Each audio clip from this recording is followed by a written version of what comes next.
there's one person on earth, that is the African person. And in traveling around the globe, this African finds him and herself in different climates. And because of the nature of the production of vitamin D in the body, it has to begin to regulate itself. So in order to produce vitamin D, this very dark complexion, very curly-haired African begins to depigment itself. And over thousands of years, this very dark complexion, wide-nosed, thick-lipped, very curly-haired African, because of climate, depigments itself. Its hair gets straight because of the oils produced with the lack of the sun. Its nose gets aquiline, the lips get thin. And over time, this African depigments itself into the European. What also helped this African get in very serious trouble was the Wormian Ice Age, which was the last ice age on Earth.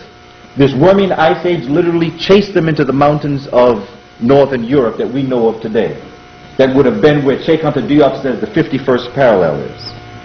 At that point in time, for thousands of years, in the depigmentation process, ice mountains were created.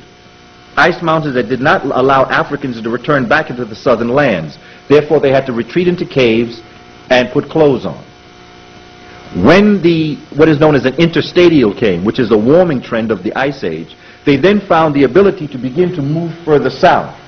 As they moved further south on the other side of the ice mountain, where it had been a temperate or a very warm climate, when they got down into the real southern lands here, coming out the Caucasus Mountains, they met upon peoples of different backgrounds. The great majority of them of African descent. Whether you are in Mesopotamia over here, whether you're dealing with any of the Saudi Arabian areas, this is why it's so important to understand that the European, the Eurasian as we know them today, the essence that made Saddam Hussein light complexion was called the Jectanide. Jectanides. That is the formation of the Eurasian coming down, meeting these individuals in Mesopotamia, and getting a first concept of what culture and civilization is. They still couldn't get it too good because they started wars, because this was their manner. They were a very violent people. They were a very dominating people. And so they were kicked out of every town they went to as they were traveling west, and finally they find themselves in Cana, and then they cross over, which then brings this Eurasian into Kemet, and for the first time you see Eurasians in Kemet. This did not happen during the Old Kingdom. This did not happen. This happened during the first intermediate period. The Africans had gone through 6 dynasties prior to the first European of any substance coming into the land to make him or herself feel known. So all this concept about the pyramids, all that's nonsense. And I think that really, as our brother was saying, sure, we got to stop talking on certain levels. I believe that our discussion at this point is counterproductive. See, we're not about asking them, was Egyptians black? That's yesterday's discussion. See, we dealt with that yesterday. Whether or not you're up to the par is your business. Okay, you missed the train. I didn't. I was on that train. And so now we have got to be about the formation of a nation in terms of our thought process. And this is why the Moors become so very important to us, because if you do not understand the Moors, it's very difficult for us as a people to understand why we're in the position that we're in today. You cannot understand why we're in the position we're in today if you don't understand what happened in 1492.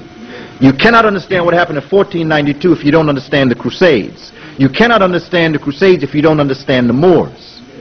Because the very nature of the knowledge that the Crusaders, the Christian Europeans, got of the riches of the East, why Columbus was on the seas in the first place hundreds of years later, was because of what the Moors had brought into Spain. And when you look at European powers, see, here's another way that you can look into it. See, this is why the 2 areas that they want to keep black folk out of in education is social studies and language arts. It's the 2 areas that we have to conquer. Math, science, all that's important, but those are all physical sciences that we can master anyway. But you see, social studies tells you what happened, language arts puts it in a language that tells you what happened. And see, we're not suffering from a misunderstanding of science nor of math. We are suffering from a misunderstanding of ourselves and how to express ourselves, which falls into the category of social studies and language arts. So when I was looking for an area to find myself in Board of Ed, I immediately went to social studies, because I understood that revolutionary things could happen, and they are happening. Because you got to understand the sequence of events in history. You have to see the sequence, and when you see sequence, then everything else comes to be an understanding.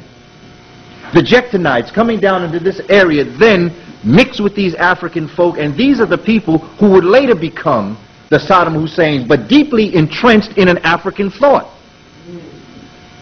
See, even Saddam Hussein is an African man, even if not by complexion, which he is by complexion. But even if they were to claim that because of their complexion, they still lived a culture that was African-based, because they as a people had no culture. They brought no culture with them. They brought no formed pattern of behavior, because it was so easy to adapt to the behavior of African people, because that's where the culture was. That's where the civilization was. That's where measurement occurred. And where measurement occurred comes mathematics and science and the formations of technology, and that's what brings the civilization through. So it's important that we understand these things in terms of understanding who we are as a people today. For instance, we teach that the Western civilization is based on the Aristotelian model. Aristotle's model of so-called democracy and all this other stuff that they taught, this is what the Western world is based on. But what they don't tell you is that it was the Moors that translated the works of the Greeks, who then taught the European Aristotle. See, we don't know that. We think that Europeans sat and studied Aristotle. They didn't. They couldn't read. The time of Moorish Spain, 99% of Europe was illiterate. Kings and queens could not read and write. They were living in barns. You see all these castles that they say these kings, those were castles built by Moors that when Europeans moved out and moved further south upon attack by Christians, they took over those. They didn't build those castles and all that other stuff. Moat with alligators. Ain't no alligators in Europe.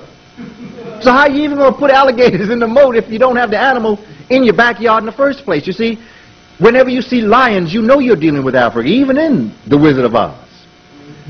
When you hear people saying they threw people to the lions, you know you're dealing with an African concept, if not at least the lions.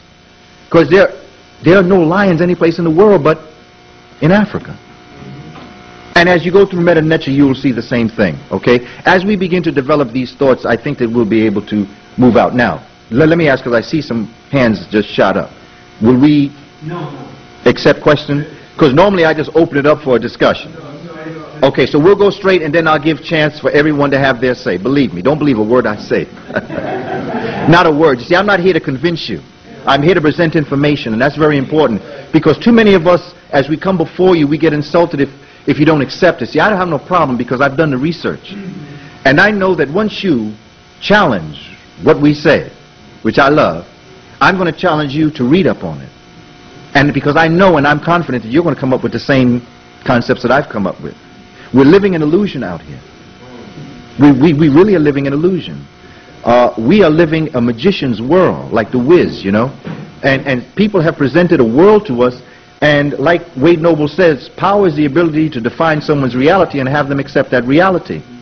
And we are a people who for years people have been defining who we are, and we've been accepting it. Once you tell somebody, no, I don't think that's who I am, they've lost all power over you. Whether you realize or not, and it doesn't make a difference if you're a homeless person in Newark or if you're an IBM executive. Once you say that you don't have the power to define who I am, you've taken all power. Now, they can imprison you, they can physically do things to you, but they have no power over you. Because if you're not afraid of death, then you are the most powerful person around.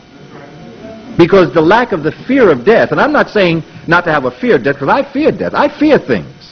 But I don't ask you measure me by the amount of my fear, judge me by the amount of my courage. Because it's courage that then negates fear. So I'm a human being. In fact, I worry about people who say that they're not afraid of anything. In fact, I try to stay away from people who say they're not afraid, because they put themselves into situations where they really don't care what the outcome is. See, I care about what the outcome is. And I want to teach our children to care about what the outcome is. You see, I'm not a kamikaze. And I'm not a martyr. I want to live. I want to live a long life. As Dr. King said, longevity has its place. You see? I'd like to see my children to be 30 years old. But at the same time, if at that cost it costs me my pride and dignity, you can forget that. You can take this, because I'm going to take at least 6 with me. This is the kind of mentality that we have to face for our future. Because that militia is doing a lot more than what we see in Texas. Believe me that. And let me tell you something else. I'm for gun control. Control your gun. You see, I'm not going to tell our community to sell our guns back when I know that they are collecting guns by the dozens every day. You got to be out of your mind and tell the young people get rid of your guns. You see, because I'm not buying back nothing. Ain't nothing in Toys R Us worth with guns. You see what I'm saying? I'm for gun control. In fact, the Constitution almost demands that you bear arms. Okay? So we got to be careful what we tell our children. I'm for gun control. Control your gun. The Moors, as we see them developing and as we look at their development across the world, what we have to do is we have to break it up into certain areas. When we look at this and we understand who the peoples were in terms of who the Moors were, what we begin to do is just look at the word Moor, because they will try to tell you a lot of things about the word Moor.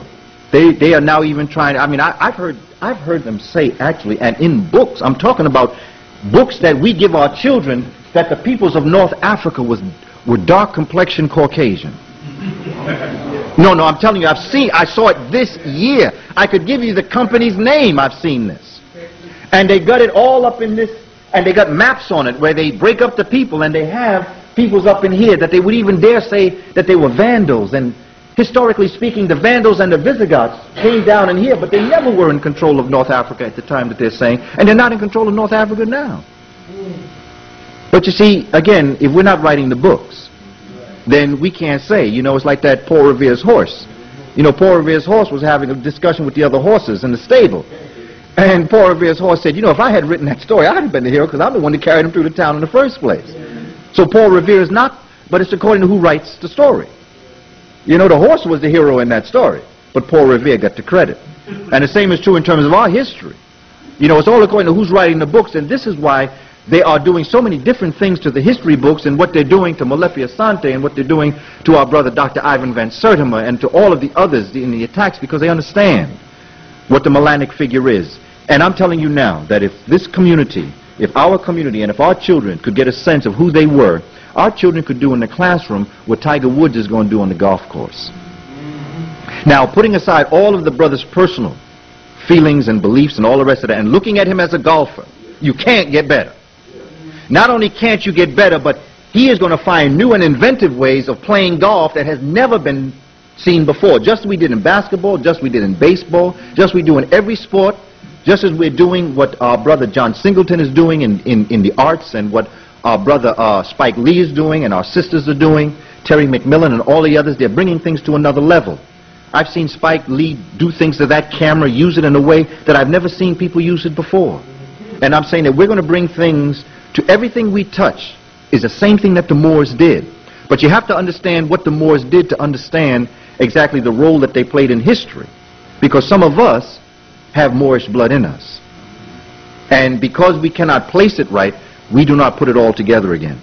It was Napoleon himself who commented that Africa begins at the Pyrenees. Now the Pyrenees is the mountain range that is somewhere between Spain and Portugal. Now Napoleon III, on his inspection of that area, said, because, you know, when the show came out, Hunchback of Notre Dame, I kept telling, you know, I really didn't want to take them. I really didn't want to take my family to see it, but I understand pressure, you see, and I bend and I twist, but I wasn't going to let it go. So I kept saying before the movie, and even during the movie, I kept saying, I want you to look, and I want you to figure out, why is Esmeralda so dark? That's all I kept saying. Why is Esmeralda so dark? Because I wanted my young ones to go into the movie house understanding that there was something they were looking for. They were looking to find out why Esmeralda was so dark. Why was Esmeralda so mistreated, she and her people, in that area of Europe where they were living, in the Hunchback of Notre Dame, the way in which the people treated these so-called gypsies? You see? Now this is what Malcolm was talking about when he was talking about language. See, language is very important, because to understand who the gypsies were, all you have to do is one very important thing, but if you don't do it, you're going to miss it. But if you do it, it's the whole thing. All you got to do is put an E before gypsies. And then you understand who the gypsies were, and you'll understand why Esmeralda was so dark, because they were the Moors. They were the Egyptians. They were the Moors who had been in Europe, and who, after being chased out, became despised because of what they contributed to the community. That is why you'll notice that the gypsies were always reading palms. They were much into astronomy. They were very much into spirituality. They were much into the structure of the society. Why? Because they brought forward this wisdom and knowledge from Africa into Europe. And one of the first things that the European males wanted to do when they wanted to take over the civilization, the Visigoths and the Vandals, was they had to break the power of the woman. This is why it's important to understand that the concept of burning women at the stake didn't happen in Salem, Massachusetts. In fact, that's why Europeans were kicked out of Europe in the first place, because the people were saying, you know, you can't go around burning your woman just because she had an orgasm.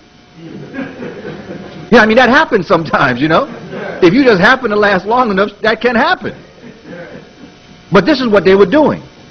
If anything occurred out of the ordinary, they would... Homosexuals, we have the term we call faggot. Now, where did the word faggot come from? Faggot came from the fact that in Europe, when someone was of homosexual or gay preference, what the community did is that they made them go out and collect their own sticks that they would burn them at the stake for. And little sticks, twigs, are called faggots.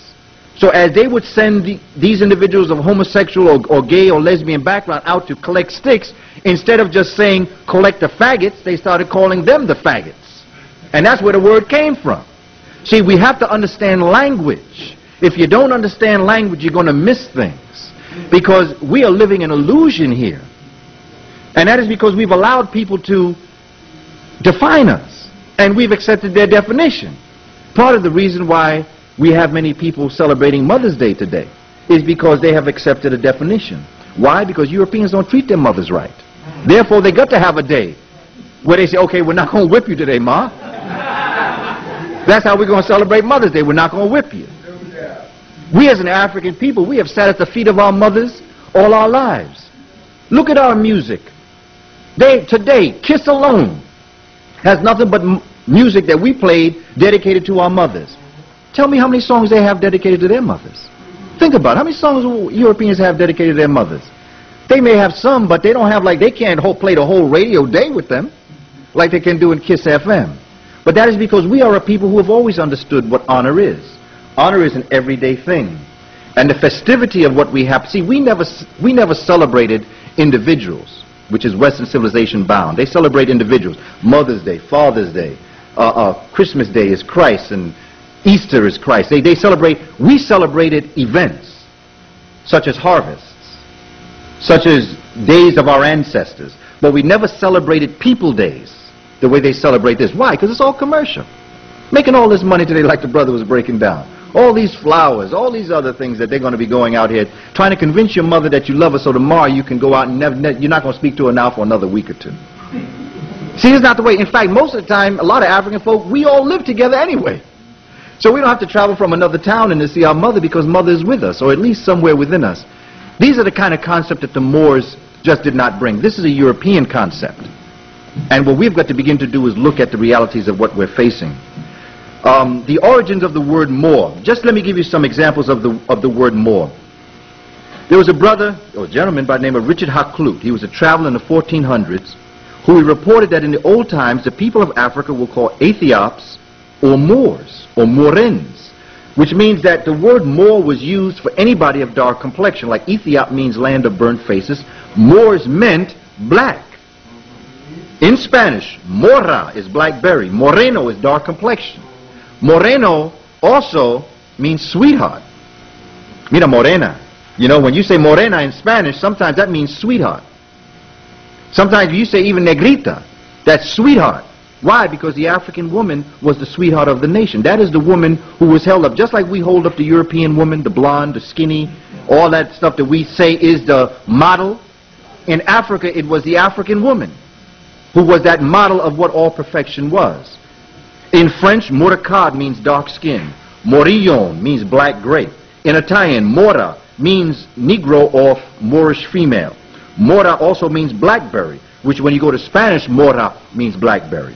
And then you have moraiola, M-O-R-A-I-O-L-A, which means a black olive. So you have the derivation of the word Moor, so they can't get out of the concept of what the word meant. The word means black. You cannot put other people's faces up here, you know, and say that they were light complexion Ethiopians. Ethiopian mean black face. So if you say light complexion Ethiopian, you're talking about a light complexion burnt face. But you see, when you're speaking English, English says that you can say what you want to because you control people's minds. So if you say it, it is. Like amen. Amen. We say amen means so be it. Amen does not mean so be it. Amen could never mean so be it in the Latin language. Amen means hidden waters that the Kemites gave to the Christian church, that in Latin they just said amen means So be it. So be it is a sentence. If you turn that around, so be it, you say it be so. It being the object or the subject, be is the verb, and so is the adverb. Nowhere in the Latin language do you have the derivation of amen. But you do have it in Kemet. So the language, obviously, I mean, they take words and say, this is what it means, and then it's accepted under those conditions. Every day the Webster's Dictionary is being expanded. Every day is being expanded. It's just adding new words. Oh, that sounds good, put it in there. And people who make these decisions, if they say ain't is good English, ain't becomes good English. Why? They said is, not is. Who said is, so is? They said it. And because they said it, and because they have control over people's minds, it be so. But it don't have to be so. And once you say it's not so, it is not so. And that's power. And that's where we are in need of, is just defining ourselves as a people. We want to look at the early Moors. The early Moors, of course, again, looking at Cheikh Anta Diop's model, we know that if in life originating in this area of the world, Africans moved along the Happy Valley, or the Nile Valley, going north, and they branched over going west. So as they traveled north, certain branches of African folk coming through the Happy Valley also branch off west. This is in Cheikh Anta Diop's work, Black Africa.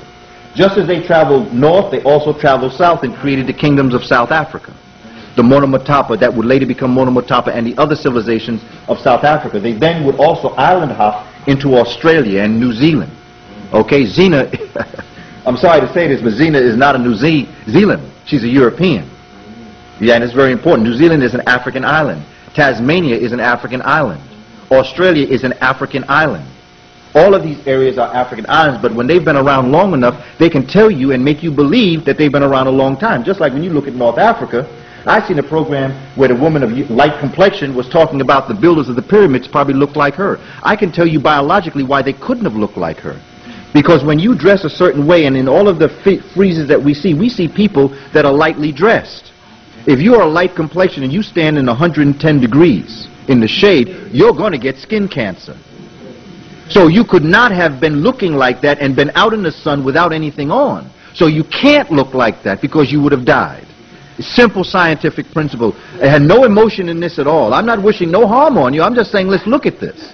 Biologically, you cannot last in the sun for thousands of years and build pyramids. You can't do that. You die on top of the pyramid. It can't be done. You know? Say, yeah, exactly. You see, these are principles of science that once we get these down and it becomes grounded, then we sit and we start laughing at them. And if there's one thing Europeans don't like, they don't like to be laughed at. They don't mind you laughing with them as long as they're telling the joke, as long as they're not the joke. But I have to tell you, they are the joke. They're a very sad joke, because by now I'd be embarrassed to keep telling the same stories that they're telling and actually believe it. You know, my mother used to say, you know, you're telling this story so convincingly, I could almost believe you know what you're talking about. This is how I feel about them. They play a good game. But as Dr. Clark informed Mary Lefkowitz on the tape that you've seen, you can only have a debate when there are two opinions. There are not two opinions here. There's only one, and the other is a fear of what that opinion really is. You see? So there's no argument here. But we as an African people have to ground ourselves in this and understand where the argument is and where it is not. My mama used to say, don't sweat the small change. And right now they are small change. Because even if they gave us everything we asked for, are we as a nation ready to do what we have to do in terms of assuming control? We need to understand nation building, and looking at the Moors helps us understand this. And this is why I'm looking at the Moors, and that's why I've gone from the Kemetic origin of the universe to the Dogon philosophy to the Moors. Because there's been a natural transgression in my studies to bring me to this level to be able to talk to you about all of the formation, because I can take you right back to the Kemites utilizing the Moors. So it's important that we see this connection. It's important to understand that these early African people can be broken up into different nations. But all people are one people. Don't lose sight of that. There's only one people on this planet. And because of climate, we differentiate ourselves phenotypically or morphologically. That's what happens to the human family. It's the same thing when you take an animal. You can take an animal in one condition, take them to another condition, and that animal, if it survives in its environment, will mutate itself according to its climate. If we teach this to our children in evolution classes in 6th grade, we have books that teach what's called mutation. Mutation says that if you have a faded plant, that's called an albino plant. If you have a peacock without its colors, that's an albino peacock. If you have a cockroach, a white cockroach, that's an albino cockroach. But see, they stop there. They only deal with animals and plants because they know if they took it to the human level, they would have to make the mutation a European. So they stop in the plants and animals because they understand in continuing the story of organic life that which mutated itself from the human being became the European. And just like all other things, we are not the endangered species, by the way. We are endangered because humans are hunting us. The European is endangered because the sun is hunting them. And it's important to understand that by the year 3000, now I'm being nice because I'm a cosmic being, and I know I'm going to be around in another 1,000 years. I may not look like this, but I'm going to come back in another 1,000 years. So I know I'm here. And as an African being, you will never die. Not only will you never die, but you've been not only here a couple of times, but you've touched other galaxies a couple of times also. And as African people, when we were aware of ourselves and what we were able to do through our melanic state, we knew what galaxies we could tap into. It is my belief, and I'm going to end up with this as we go through this presentation, I believe that there were Africans who dared to go where no others went before. I believe Africans left this planet in ships and have been going through all the galaxies, and I'm going to explain that to you when we break down types of civilizations and how you draw your energy source and how we as an African people, like the brother said, we can get all this information we want to, get all culturally beside ourselves. But if we don't have the power to do something economically, and after you get the economics together, because remember, we had the culture and we had the economics, we got to get the military piece together. You see, because you may have all the money you want, all the culture you want, but if they got the big guns, you know, it's like when you on that boat, you know. Right. And that man on the end is very haughty and proud. He says, I got the lifeboat. But that old dingy man on the end says, I got the gun, give up that boat. You see, it don't make a difference what you have. If someone can take it from you, then you might as well not have it. So as a nation, we have to start thinking of very serious things that make people very nervous. But we have to do it in a way that I'm not going to whisper it anymore. I really don't think there's a need to whisper. And I think that when we whisper, we're telling our children that either we're scared to speak out. Now, I understand there are times we have to speak to our family members alone. I have no problem with that. But I think we're whispering too much. And I think we're giving the children an impression that we're scared. And you know, we were the warriors of the world at one time. Until the gun came along. You know, the gun is a coward's instrument, by the way, even though we invented that too. Because the gun says that I can't tangle with you human to human because you'll hurt me. So I need to be able to stand back from you and fire something at you to knock you down before you can get to me. Because I'm afraid for my life in your presence. So that then when you take this gun and then you multiply it so that you shoot more than one bullet, that tells me that not only am I afraid of you shooting once, I'm afraid I'm not going to kill you. I want to get you a couple times. So then comes the machine gun. Then comes the formation of being able to stand on one continent and press a button to send a missile over to another continent. Not only do I not want to have to see you when I kill you, I don't want to be on the same continent when I kill you. So all of this war power, all of these guns are their own demise. Because what African folk are going to do is going to find a new way to create war power using what is out here now. But if we don't get into the state of nation building, then we're going to miss the whole point. So we've got to understand who we are and what we have done in situations that we have been. And Moors were pretty much in the same situation except for a few differences that we are in today. There was a group of African folk in this area known as the Garamantes. The Garamantes were the Africans from whence Hannibal came out of. Hannibal was a descendant of the Garamantes. St. Augustine was a descendant of the Garamantes. The Moors were descendants of the Garamantes. The Garamantes basically are African folk having moved out into this area because of climate, developed a culture and a way of living. And these were known as the Garamantes. And this is where, these are the Africans that would later become the Moors, move up into Morocco and Mauritania, and then move up into Al-Andalus. Al-Andalus, as you look at the word Al, if you look at it, basically has the formation of introducing it's almost, from what I can understand, it is like in the Islamic language, it's like a prefix, meaning something, what was going to follow would be spiritual, like al-Islam, al-Kamene. See, there is a spiritual formation using the word al, which of course our word is all. Al-Anda. Anda means to walk in Spanish. Luz. Someone want to help me? Light. So al-Andalus means to walk in the spiritual light. And that's what they named this country, or this that we today call Spain and Portugal, but it was more than just that because it touched in the southern parts of France. So the Garamantes were the North Africans, and they were contemporaries of the Kemites. In other words, when the Kemites had their wonderful civilizations, the Garamantes were also doing things. See, we're caught up in Egypt where we look at the pyramids and we look at, but we don't know that at the same time Egypt was flourishing, so was Sudan and Ethiopia. So was northern parts of Africa, including Western Africa. But you see, Egypt is the doorway to African wisdom by the European. They entered Africa through Europe. That's the only thing they know. So therefore, to them, when they write books, everything deals with Egypt. But as an African people, there were things going on in Africa that's just as dynamic. I'll give you another example in social studies. We teach our children about Native Americans, but what we do is that we take the same route Europeans took.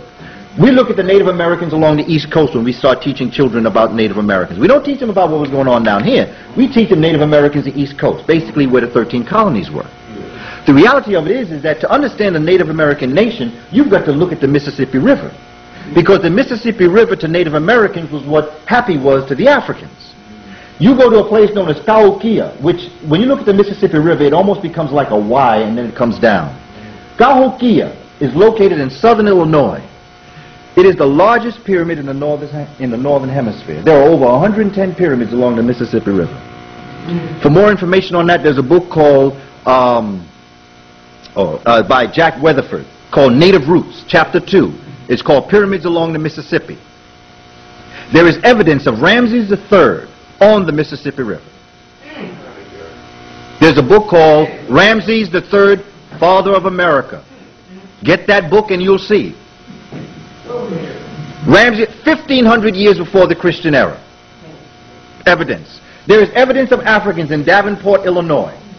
Evidence of Africans in California. Evidence of Africans in New York State.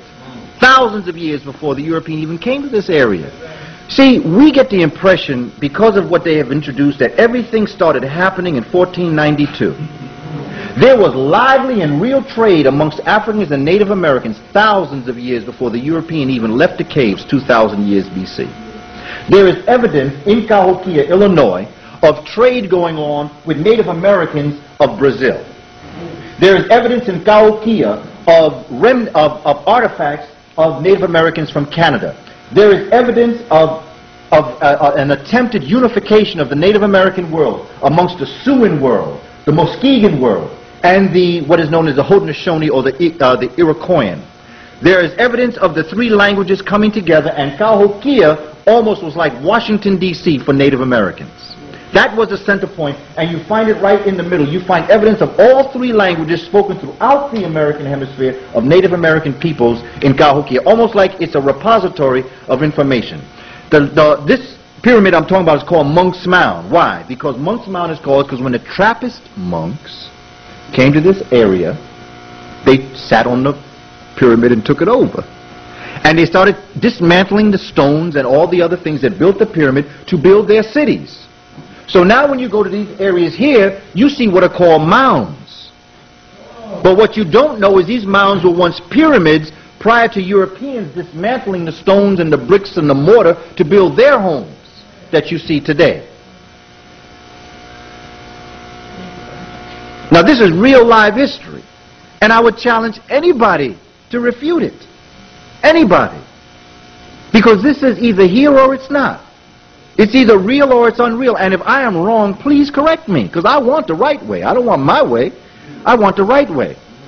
But just as we study African people through what they experience, we think the only thing happening in this time is what's happening in Egypt. But there's in Cuba, if you read the book by Dr. Chancellor Williams, The Destruction of Black Civilization, he has a piece on Cuba Central Africa, flourishing civilizations.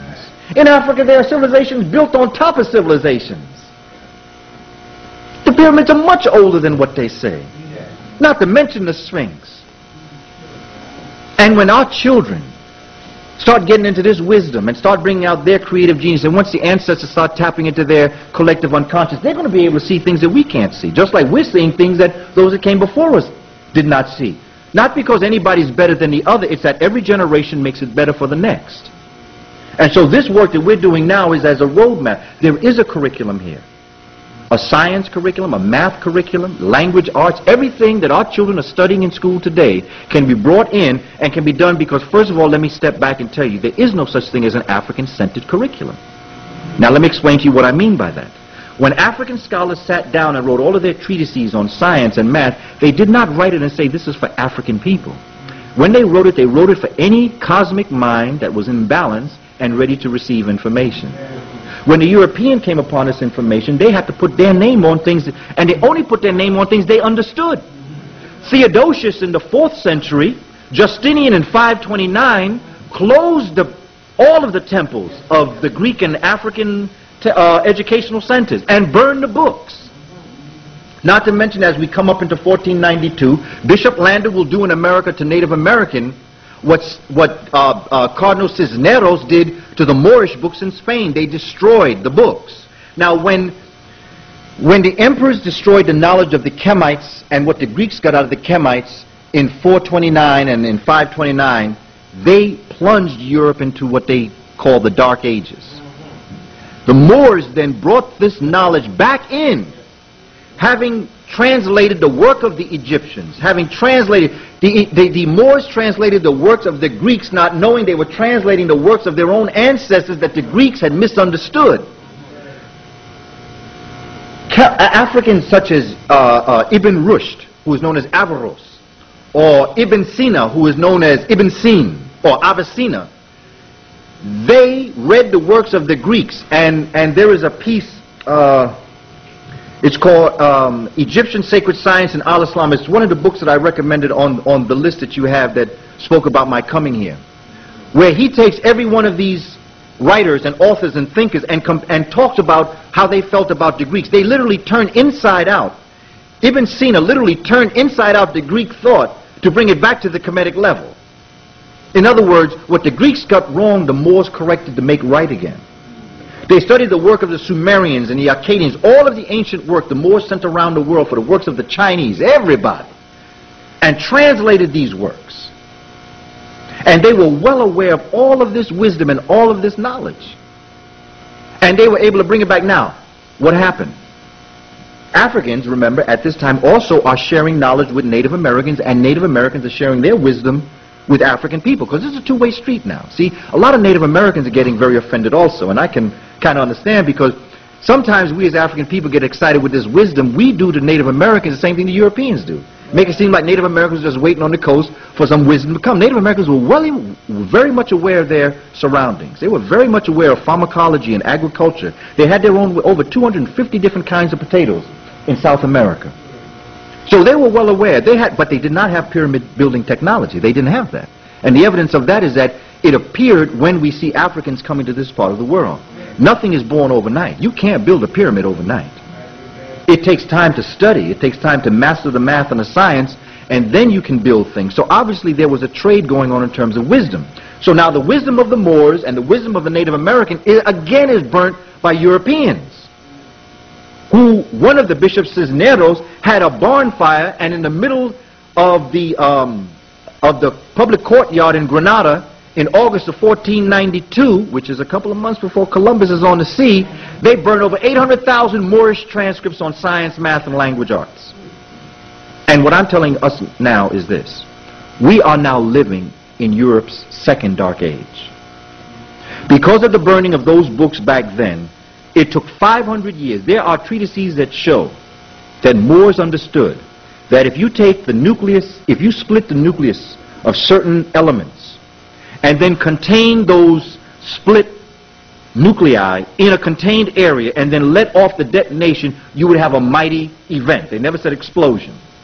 It took them 500 years for Einstein to understand that concept, And that is the atom bomb. That is what is known as fission in science. Africans understood this way back then. And this is in their Moorish writings. If you want to see this, Ivan van Sertima's piece, The Golden Age of the Moors, a book to look at, because he has a nice breakdown of different essays that talk about the Moors. This is the kind of information that we need to understand in order to move forward with our young people. So the Garamantes are the early peoples that would later become the Moors. There is also a Kemetic and Dogon connection. It's important to know that the people of North Africa were the neighbors of the Kemites, and that during their occupation of Spain, the Moors from Mauritania displayed with considerable credit the grandeur of the collective African civilization and culture. But along the scene comes these Europeans. Remember, it was the Visigoths, these Germanic peoples coming up out of this area here, blonde hair, blue-eyed people, coming down out of this area here that begin to conquer everything they come upon. In fact, they were the ones that destroyed the Roman Empire. And even the Romans called them barbarians. And if the Romans called them barbarians, well, you know the evidence of the word, because we got a word now called vandal. And you know what a vandal is, and that's what they were. They were vandals. That's where the word comes from. They come down and they destroy, and they come down into other parts. The Ostrogoths go east, the Visigoths go west. So as they come down, the Ostrogoths come this way, the Visigoths come this way, and they end up in the 400s and the 500s, somewhere here in Spain, and they're ruling Spain for a good 200 years. Before in 710, a brother by the name of Tarif, who is one of the administrators, the leaders, the lieutenants, a very important military leader of Tariq's army of Morocco, he goes in 710, July 710. Tarif, an officer in General Tariq's army, goes on a reconnaissance mission. Because now here's something else. Now it's going to come right up into this present time right now. Count Julian and Roderick. Okay? Roderick is the Visigothic king that is ruling Spain. And Count Julian is a prince. He's someone of value.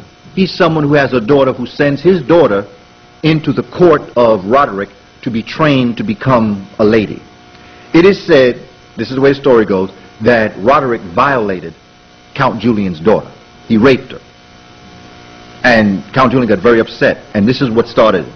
Because he whistled over to the Africans here. He said, look, I got something for you now. He called them forward. And that's when Tarif went up to do a reconnaissance. He spoke to Julian to see what he was coming from. To see, why are you giving up all this land here? It all came, the story comes down that it was because of his daughter. Tarif, and by the way, that's where we get the word, the name Tarif. When you have to pay a tariff. Was because where Tarif landed, Europeans had to pay a tariff from that point on in order to make that movement into that part of land. So the word tariff comes out of Tarif. Okay, the next year, there's a brother by the name of Tariq ibn Ziyad ibn Abd Allah ibn Walgu.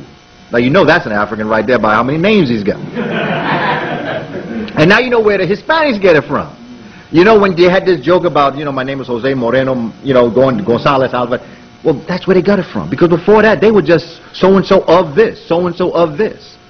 But see, when you get this concept of naming yourself after different elements, then you come forward with these concepts. In 711, Tariq with Berbers, who are Africans, by the way, don't let them tell you that Berbers are light complexion people. That's where they get the word from, barbers, barbarians. Romans call Africans barbarians. And that word, that's why it's called the Barbary Coast in that area, because they said along this coast there are barbarians, Berbers. These are African people here. This is even before there were light complexion people here. Tarif goes over and he disembarks near a rocky place. He has 7,000 men, 6,700 are Africans, and 300 are Arab translators. He makes his way into the land. There's a rocky place that was at that time called Gebel Tariq, which today we call Gibraltar. Tar, Gibral, is the contaminated form of Gebel, and Tariq, which is the name of the general. Gebel Tariq became Gibraltar. In August of 711, he won a decisive victory over the Visigothic army. And by the way, if your name is Medina, that's a Moorish name. Your name is Alvarez, anything with Al in it, Alfred, Albert, that's all Moorish, that's all African. Your name is Morris, Maurice, Morristown, anything like that, Gouverneur Morris, all that's African. All of that is African. Whenever you see the word Moor, you're dealing with an African. Lissim Moor, Kalim Moor, Whatever more is African.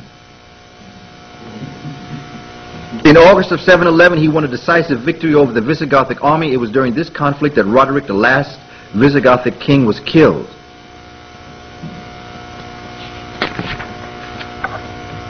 Basically, there are three Moorish dynasties in Al-Andalus. Basically, you have from 710 to 1086, you have what is known as the Umayyad, that was interrupted by Abbasid. You know those are both African. Wherever you have Ma.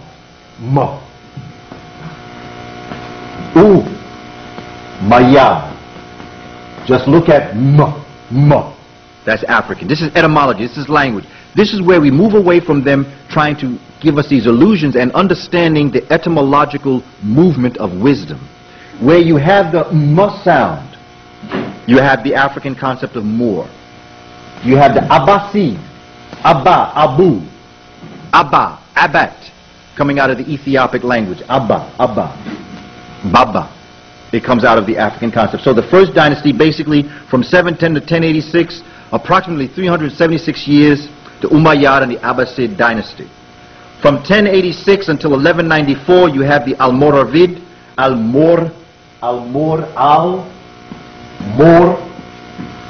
Avid. Don't have to tell you any more about that. They eventually come out as the Morabites, but basically Al-Mor, when you see this, you know you're dealing with an African. From the year 1194 until 1492, Al-Mohade. Al-Mo, again, Hade. Now all of this I have on a curriculum study guide, so if you're a little bit, in terms of my writing, I know I'm just here and there. I like to write in concepts. So approximately from 710 until 1492, you have African ruling Spain, France, parts of Italy, Sicily. See, I've often said that what happened in Bensonhurst and what happened in Howard Beach, that was black on black crime. They don't really like to say things like that, but if you're Sicilian, you black. You black just like if you were Puerto Rican. You black just like if you were from the Caribbean somewhere. And when you look at them, you can see the Africanness in them. And part of what makes them feel towards us, what they feel towards us, is that innate resentment to know that they're African.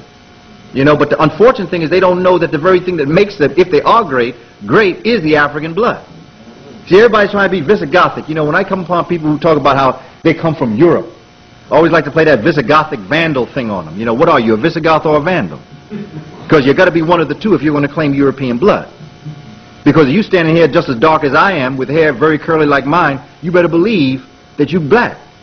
Whether you have convinced yourself that you're not or not is a whole other story altogether.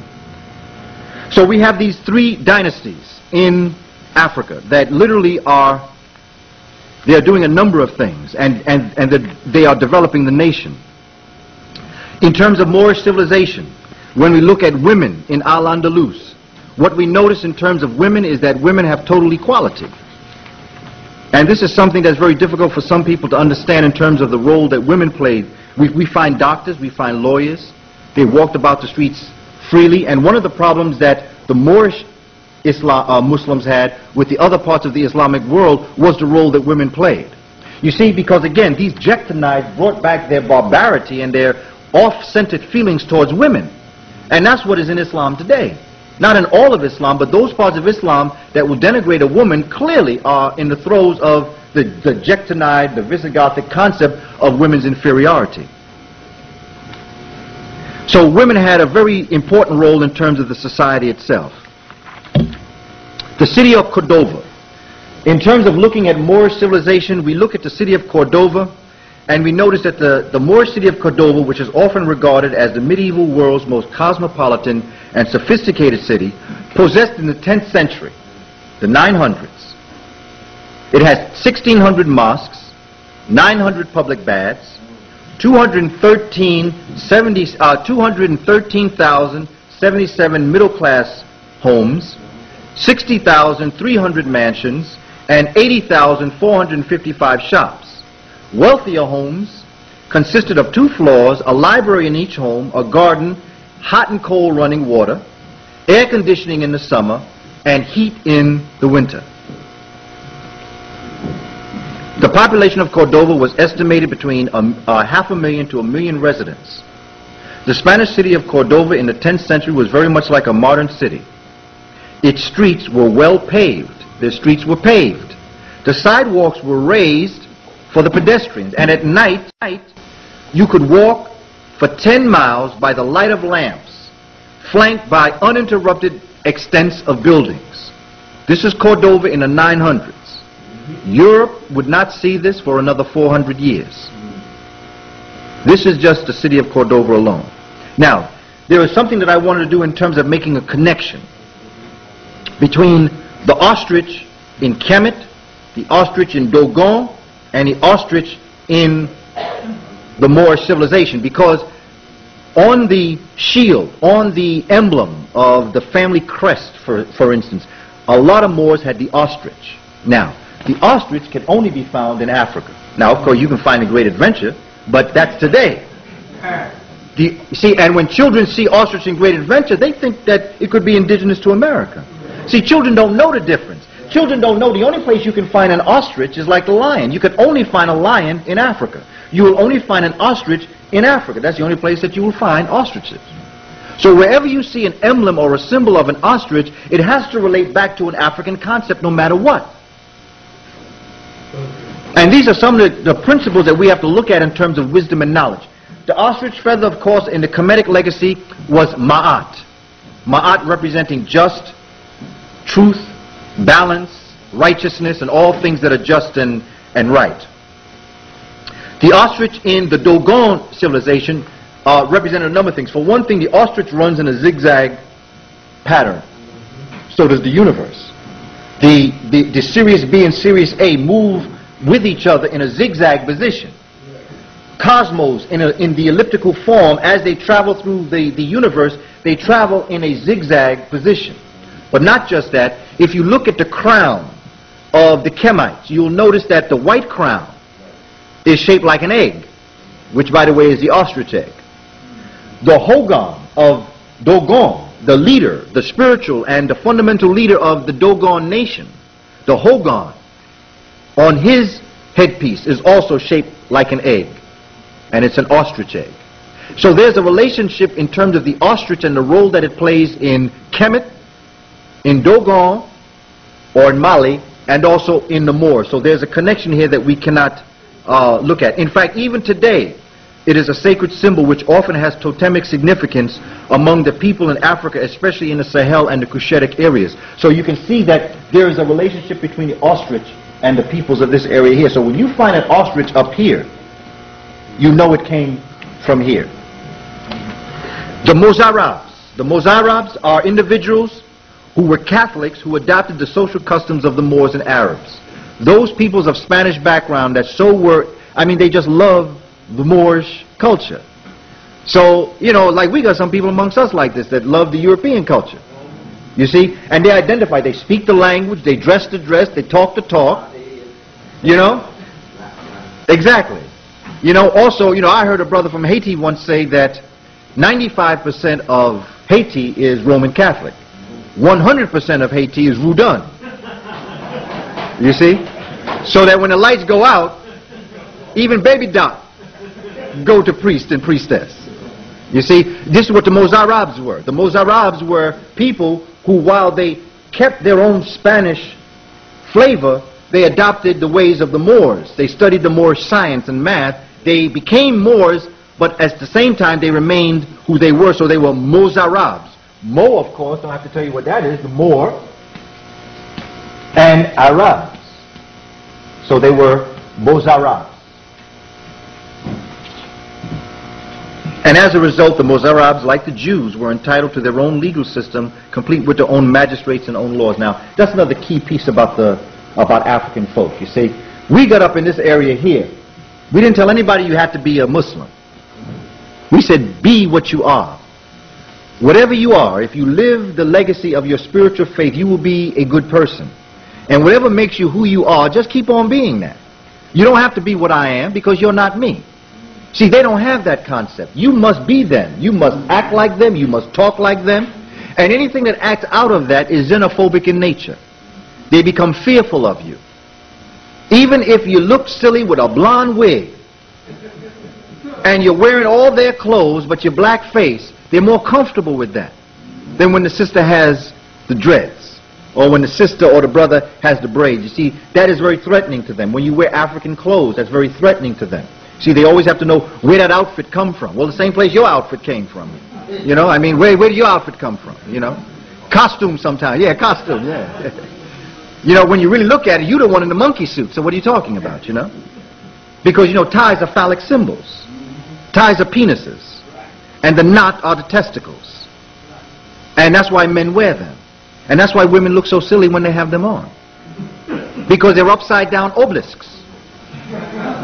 Ties are upside down obelisks, and you notice that they all come to a point, just like an obelisk. That's where it came from. That is a remnant of their contaminated concepts of what Africans gave them. Now let's look at adoptionism, because this really is at the heart of probably what split the church in the first place, but what mandated the Moors to bring in this new concept of spirituality, because the Moors, the Islamic faith really was moving away from what the Christians and the Jews had messed up. So many of the Africans in the Saudi Arabian area were trying to tell folk, look, you got Christianity wrong. You got Judaism wrong. Now I'm going to take the best of both of your faith systems and try to show you really what the God concept is. It is called adoptionism, and that's what they did in parts of Al-Andalus, which means that Jesus Christ was an extraordinary and supernatural prophet. But he was 100% human being, whereas the European gave him half man and half God. You see, what that did is it made people worship exactly, and it became a cult. Africans did not have a cult. A cult is a faith system. The biggest cult in the world is Christianity, because the center of your faith system is built on an individual as opposed to on a God concept. African folk were always on a God concept. If anything became pagan, it was the Roman Catholic Church, because they were the ones that created the idols. See, the Romans began the concept of idols because they never understood what the natures were in the Kemetic philosophy. They didn't understand pantheism. They didn't understand having one God, and then that one God shows him and herself in everything that exists. See, that's pantheism. One God, and this one God shows itself in everything on earth. For instance, let me give you some examples. In the dog has a very special gift, the gift of smell. That's a God-given gift. He can smell, and that's why he becomes the judge. That's why Impu or Anubis becomes the judge, because dogs can tell right from wrong. Right at that point that something is about to die, they know the difference between a second life and the second it's going to die. Therefore, dogs have a God-given gift of smell. Now, Kemites, Africans, do not worship the dog. They worship the ability to smell, because that's the God-given gift. Africans say, if only I could have that discriminatory power. So when they look at the dog, they respect the gift that God has given the dog. In the bird is eyesight. A falcon can be way up and can see a worm, can be way up and see things way down. Africans say, wow, if I just had that God-given gift, special gift, given by a creative force to a bird, to a falcon, to Tehuti the ibis bird, you see, to the Bennu bird, this gift of sight, the ability to see, the eye of Heru. The cat, the agility. I saw a cat fall out 9 stories, hit the ground, dash off. That ability, because as it fell, it measured its fall and measured its gravity, and by the time it hit the ground, it bounced up and was able to move. The agility of a cat. That's a God-given gift. Didn't worship the cat, worship the agility of the cat, hoping that maybe it could rub off on me. You see. Let's look at the ostrich. I'm sorry, not the ostrich, the owl. The owl has the ability to see in the dark. It's not the smartest bird in the world, by the way, but it has a gift. And that God-given gift is the ability to see in the dark. And Africans said, wow, seeing light is like having knowledge. In the dark is where ignorance is. So the owl has the ability to see light in the dark. In other words, it can see intelligence in darkness. It can pull the sense out the nonsense. But not just that, the owl also has the unique ability to turn its head 360 degrees. So not only can it see light in the dark, but it can see all angles of everything. So Africans said, wow, if I could have that gift. I don't worship the owl. But I worship the gift that God has given the owl, hoping that if I can be one with owl, I can have the gift that owl has. So African folk always work towards attempting to look at nature as a pantheistic, that everything in nature has God in it, and that if we can tie our God into their God, then we become one with nature, and that formation of balance becomes Ma'at. Very simple. People in the community. Nothing difficult. The greatest teachers in the world have been those that took complex issues and made them simple. Whenever you sit before a professor and things are getting more difficult, get out that class. Because he is trying to impress you with how much he really does not know. Because if he made it simple, you would know what he knows. And you would be like God. Because that's the whole thing in that thing going on in the Garden of Eden. You see, they knew that if you touch of some things, you'll be like me. Just like the master on plantation said, if you read book, you'll be like me. Therefore, it is forbidden. These are the concepts as we begin to develop ourselves in our classrooms, and we see it's very simple. I always tell anyone I speak with, if I'm making it difficult for you, I am not doing my job. My job is when I can speak to those who have not gone to what we call school and can understand my word. That's what made Christ who he was. The ability to take the parable. And if you're talking to fishermen, you talk in fisherman language. If you're talking to undertakers, you talk in undertaker language. Whatever language, whoever you're speaking to, you transform yourself into that language. And then you get to be understood. Because this wisdom amongst African folk, while amongst many, when we look at it, we have like almost an elite class in Egypt, an elite class amongst the Dogon elite class. But the reality is that those who became the elite became elite by studying what the masses of the people did. See, they just didn't do what they did on their own. They studied the masses of the people, and the masses of the people lived this wisdom. So that when you talk about math and you talk about science, all you got to do is go to a farmer. And a farmer on a farm doing his crop is putting into the same evidence that a master teacher would in an academic area. In other words, it's simple thoughts. It's not difficult. This is not difficult. But it is difficult because they know that once we get a hold of this wisdom and we get to know this stuff, we're going to take it to a level where they can't go. See, the sparrow doesn't fly with the falcon because it doesn't have the expanse of the wing. It doesn't have the power or the breath of life to fly so high. And they know. You see, golf is over for them. It's over. Basketball is over. That's what that man meant when he was talking about boy, chicken, and collard greens. Just those three words alone, I know what he was talking about. Golf is over. Okay, we got golf now. I never was interested in golf. But if I know he's playing, I might tune in a couple of moments. Of course, when he's not playing, I turn it off. But just turning it on for those moments, he has opened another world for our children. How many more of our children now are into tennis because of Althea Gibson and Arthur Ashe? How many of our children are now into gymnastics because of all of the African and African-American gymnasts? You see. So this is what's happening all around. They see this coming. But more importantly than that is that the reason why Tiger Woods is great, the reason why Michael Jordan is great, the reason why Spike Lee is great is because these are the only areas where we have truly been allowed to fully use our melanic power.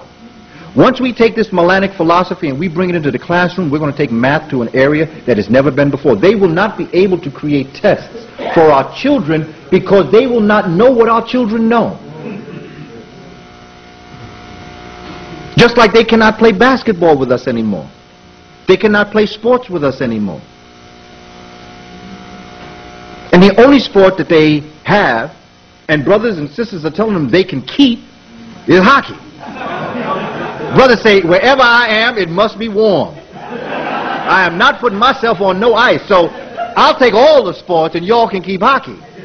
Because that ice stuff ain't working for me. But even when we get on the ice, we can melt it. They have a couple of brothers. But let me tell you something. There is nothing that we touch that we don't make good. Even when they give us garbage through the alchemic perspective, taking the lower passions to the higher passions. They gave us the internals of the pig because it was garbage. They gave us the bitterest part of the greens because it was garbage. They gave us pig head, pig ears, pig nose, pig feet. Garbage. And now the Japanese can't come to America without going to Sylvia's on Sunday. We have taken their garbage and made it a delicacy.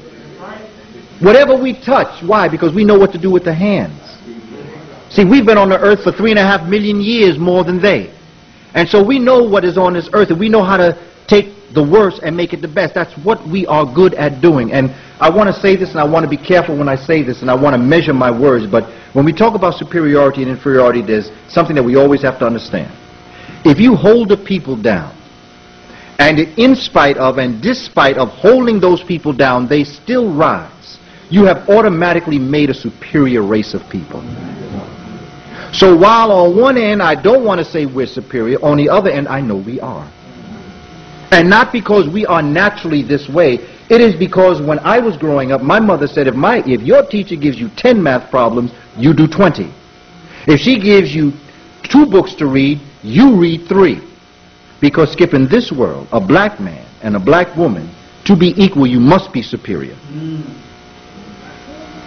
Whatever we are, whatever you may do in your job, believe me, you are better than your counterparts. Not by the nature of your Africanness, but because by the nature of your Africanness, they've thrown everything in your way to stop you. Despite that, you've risen. So you are good at what you do, not just what you do, but the road it took to get you there. You have mastered. So you are superior. And that's a frightening concept to walk out and tell people that, and you still got to beg for a building. Because despite where you may be, you're still in a very treacherous position in terms of what you can actually achieve and accomplish. So adoptionism said that Jesus the Christ was an extraordinary supernatural prophet, and that Jesus Christ was a mortal prophet appointed to and anointed for his divine mission in the universe, and that was to restore the cosmic balance. And that is what Africans taught. Many Africans taught in many different reasons. Not all, but many. And it was called a Christic revelation, because look at the Egyptian word. Even when you look at the word itself, when you look at the concept, and you see, again, I go back to words. Because what you call into being, remember, Atum was word. Amma is word, so words are very important. And you know, even when you look at Ka, which means spirit, and then in the Egyptian language, res means to rise. You have spirit to rise, and that's what Christ was, resurrection. So Ka res became Karishna, which became Christ. Karast. This Christ is a Kemetic word. That's why the language is spoken in Africa, the Ge'ez. All of these concepts come directly out of the African mind. And so these kinds of ideas going into Moorish Spain or Al-Andalus brought a lot of unexpected rebellion against the European Christians, because actually the people, they never believed it in any way. They didn't believe in Christianity. They just went along because the Visigoths were very treacherous. I mean, what they did, and you know, we have to understand the Crusades and the role that the Crusades played in all this. Because, you know, when some of the Crusaders would go into a town, you know, sometimes when you have 1,000 Crusaders coming into a town of a couple of thousand, the town is not prepared to feed the people that's coming in, the Crusaders, as they trekked across Europe going into, trying to get into Jerusalem. So when they weren't able to feed the people, they would go in and take the infants and put them on pits and cook them up, put a little barbecue sauce on them, and eat them. I'm not playing. That's what they did. That is their record. That's their record. They ate many children on their way. And according to how high-ranking you were as a Crusader, was how much of the rump you got of the infant, because there was more meat on an infant's butt. I'm telling you the truth. This is their own recordings. This is their own people. There is a 4-part series on the Crusades. It's called The Crusades by Terry Jones. This come out of BBC. This is not even something I'm saying. BBC recorded this. I encourage you to get that 4-part series to see exactly what the Crusades were about, because it was what the Moors brought into Europe that got all of Europe a buzz as to how they could get it. And the number one thing they were hooked on was sugar. That's what they were looking at, and that's what the Moors introduced into Al-Andalus that got them. Sugar back then was what cocaine is today. And it took just about that much of sugar then to get them high. And they say Europeans would spend big money on a spoonful of sugar. The Crusaders It's with Terry Jones, and it's done by BBC, but it was put on television by A&E. I think that's Arts and Entertainment. Okay, well, we ordered the tape on that, and I've been looking at that, and some of the things, like, for instance, let me tell you something else about Richard the Lionheart. You know Richard the Lionheart, you know that individual in Sherwood Forest that Robin Hood comes across, and they all bow down, and they worship this man, so-called Richard the Lionheart. Well, Richard Lionheart was King of England. Unfortunately, he was a Frenchman. His name was not Richard Lionheart. His name was Richard Coeur de Lion. He didn't speak a word of English. He was the King of England. But let's take that one step forward, because the King of France at the time, who was on the crusade with him, he and Richard the Lionhearted were lovers.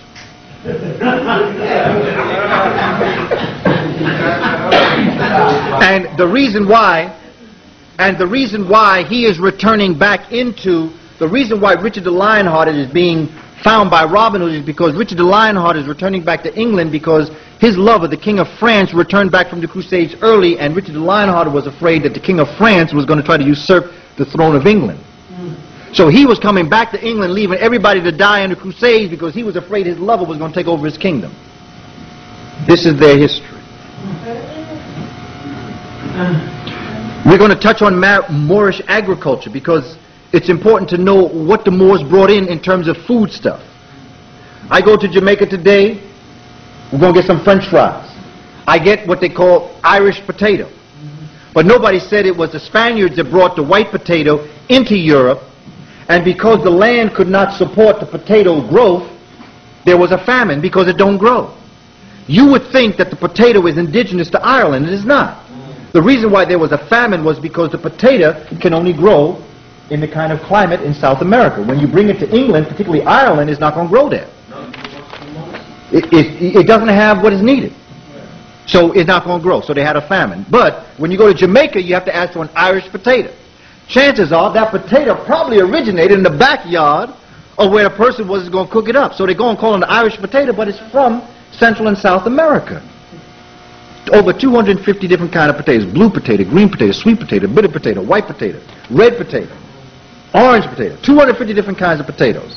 Yet we think it comes out of Europe. It comes directly out of South America. And that's what Native Americans taught the Europeans. Now into Europe came the advances of an empire more immense than those of either Alexander the Great or Rome at its height. Rice was introduced into Europe by the Moors in the 10th century. Cotton was by the 9th. You see, we got ourselves in trouble again. See, I would never known about cotton had we not introduced it to them in the first place. You see? Now that's why we're here today.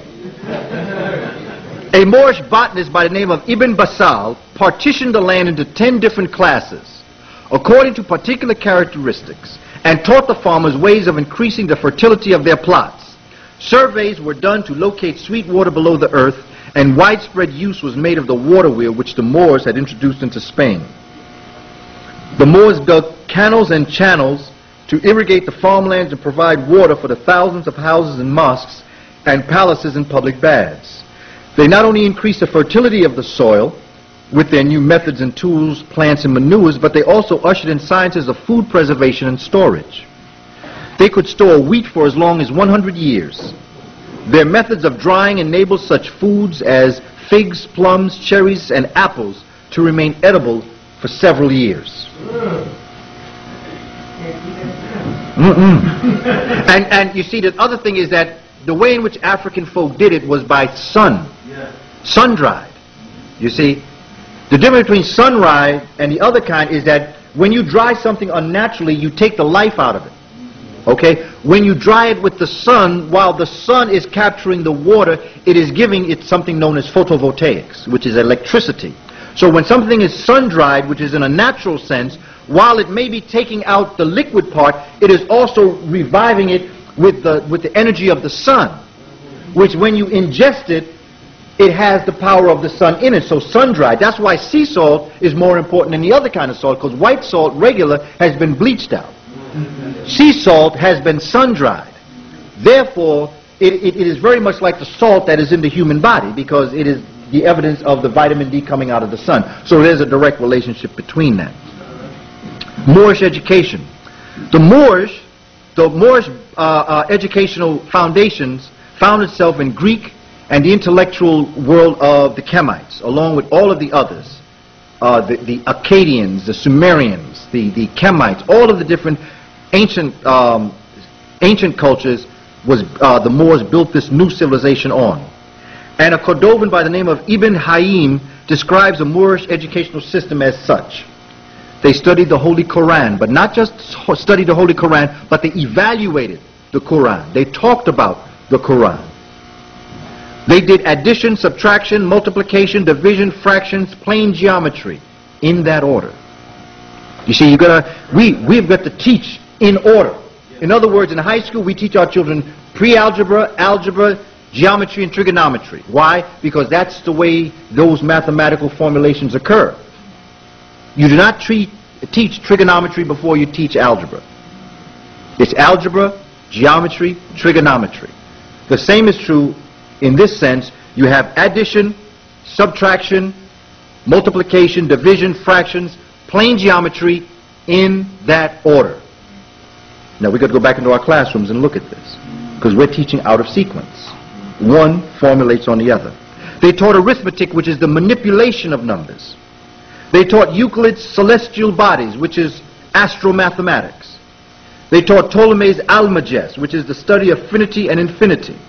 They taught logic and polarity, which we call today rhetoric, which is what they do, rhetoric. They taught botany, zoology, geology, medicine, in that order. Botany, zoology, geology, medicine. Now look at this in terms of evolution. The first organic life on earth were plants. Out of plants came the zoology, or the animal life. Within that concept came the geology that would support that life, and then came medicine, which repairs that life. So in teaching it in those segments, it built one on the other, as opposed to teaching geology this way and teaching medicine this way. There's another key to all of this. And as we begin to develop our consciousness, as we begin to look at this, we're going to develop, as the brother was saying, in terms of developing schools. This is what we need to develop our schools on patterns of order.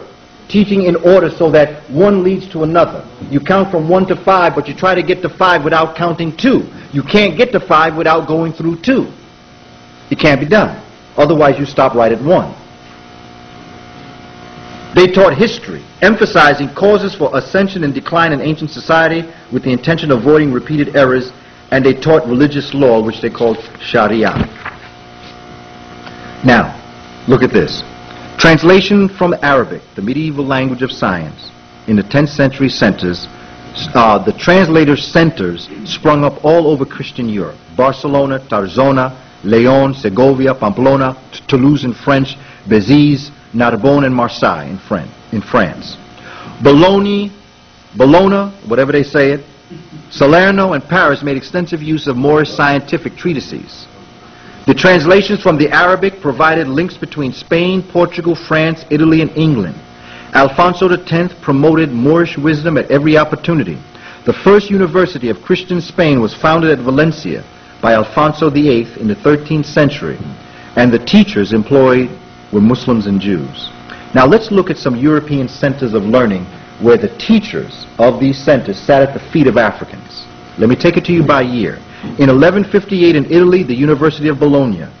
In 1180 in France, the University of Montpellier. In 1200 in England, Oxford University. Now check it out.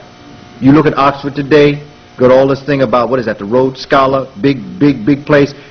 Oxford University was founded by Jews who sat at the feet of Moors and went to England and formed Oxford University. In 1209, the University of Valencia in Spain. In 1223, the University of Toulouse in France. In 1224, the University of Naples in Italy. In 1228, the University of Padua in Italy. You know, by the way, Our Lady of Fatima, you know that Fatima? That is a Moorish shrine dedicated to a Moorish woman by the name of Fatima, that they go and they beg down on their knees for intercession and help.